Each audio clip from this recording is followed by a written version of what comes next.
Salut. Aujourd'hui, je vais vous parler d'un délire qui me trotte dans la tête depuis beaucoup trop longtemps. Et je suis sûr que vous aussi, à un moment, vous êtes déjà dit. Et les sœurs d'Ichigo, là, elles servent à quoi exactement?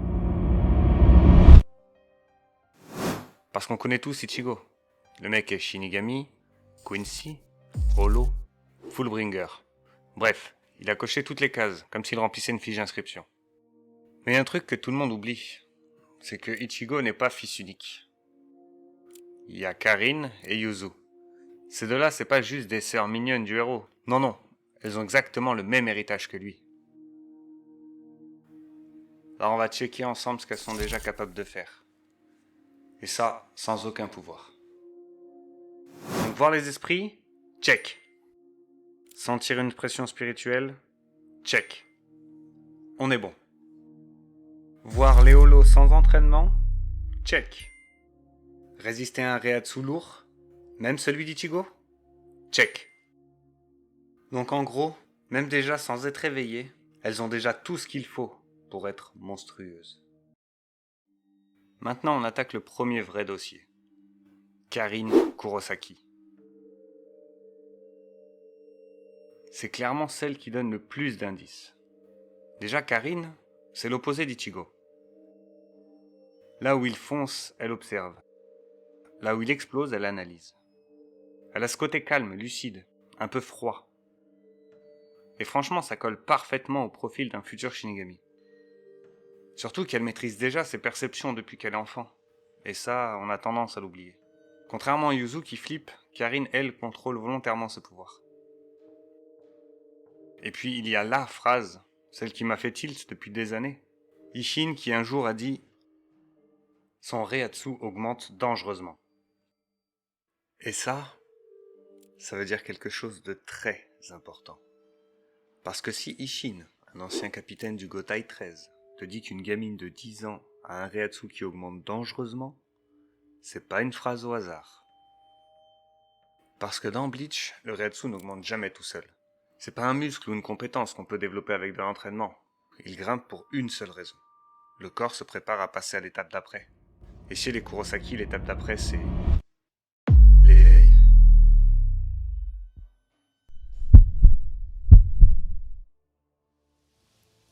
Commençons par Karin, car les signes pour elle sont là depuis déjà un petit moment.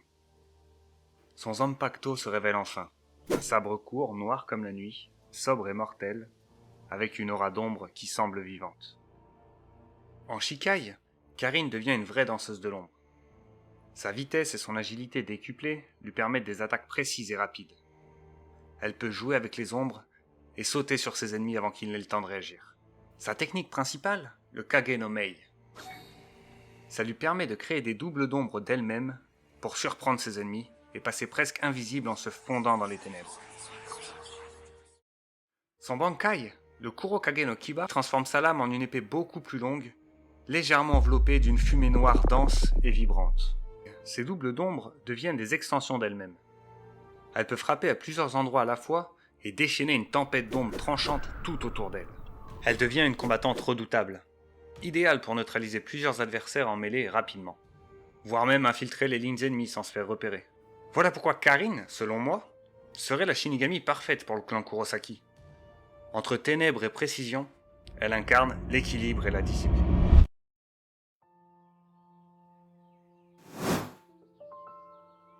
Cette fois-ci, passons à Yuzu. Là, on change complètement de registre. Et vous allez voir, c'est totalement différent. Yuzu, c'est la douceur incarnée. Sensible, chaleureuse, attentionnée. La maman au foyer, mais aussi facilement effrayée parce qu'elle ne comprend pas. Sa sensibilité extrême au Reiatsu, bien que source de peur, est une marque de fabrique chez les Quincy. Elle a hérité de l'affinité spirituelle de Masaki, cette connexion pure avec les flux d'énergie. Son tempérament protectrice en ferait une Quincy de type support ou guérison parfaite. Ça serait pas une combattante de première ligne. Elle protégerait tout en soignant, non pas en détruisant. Son arme, ce serait un arc, blanc pur, de Quincy, très fin et élégant, axé sur la précision chirurgicale plutôt que sur la puissance brute. Sa technique spéciale, le Reishi Waving. tissage spirituel. Plutôt que des flèches destructrices, elle tisse le Reishi comme une couturière avec du fil. Elle stabilise le Reiatsu d'un allié blessé. Elle peut empêcher son effondrement. Elle peut renforcer les boucliers, recoudre les mailles faibles. Elle répare les particules spirituelles endommagées de l'âme. Allons même un peu plus loin. Son shrift serait la lettre S, The Serenity. Elle annule les fluctuations chaotiques de Reiatsu dans une zone. Il y aurait aussi une autre possibilité qui serait la lettre T pour Tranquility, qui apaiserait l'agressivité des ennemis. À vous de voir. Sa forme Vollständig, Heilige Linde, le tilleul sacré, qui est un symbole de paix et de protection. Elle a des ailes translucides blanches et une aura bleutée qui apaise tout le champ de bataille. Son arc devient organique et luminescent, capable de purifier une énorme zone. Du coup, Yuzu deviendrait, à mon sens, la première Quincy spécialisée en guérison spirituelle. Le cœur Quincy du clan Kurosaki, celle qui répare et apaise quand les autres combattent. Maintenant, imaginez la scène. Une attaque de holo sur Karakura. Un Melos Grande.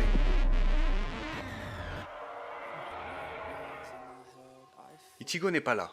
Kisuke, lui, est ailleurs. Et Rukia est retenue au Seretai. Karine, elle hésite même pas. Et là, boum. Une décharge de Reiatsu, comme un souffle d'air qui explose. Son sabre apparaît dans un bruit sec, comme si l'air s'ouvrait.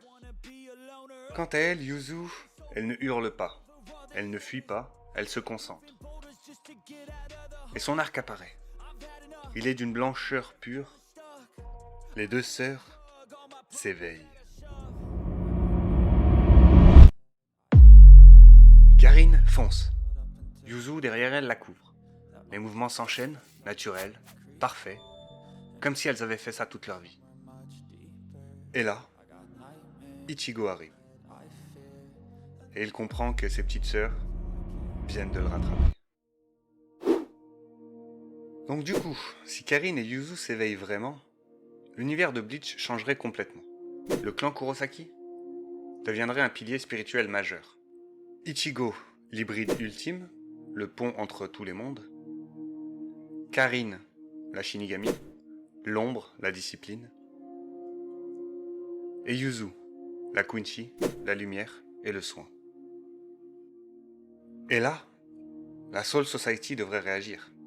Et vite. La division 4 voudrait absolument Yuzu. La division 2, ou même la division 11, se battrait même pour Karine. Et Kisuke Urahara? Alors là, lui, il serait aux anges.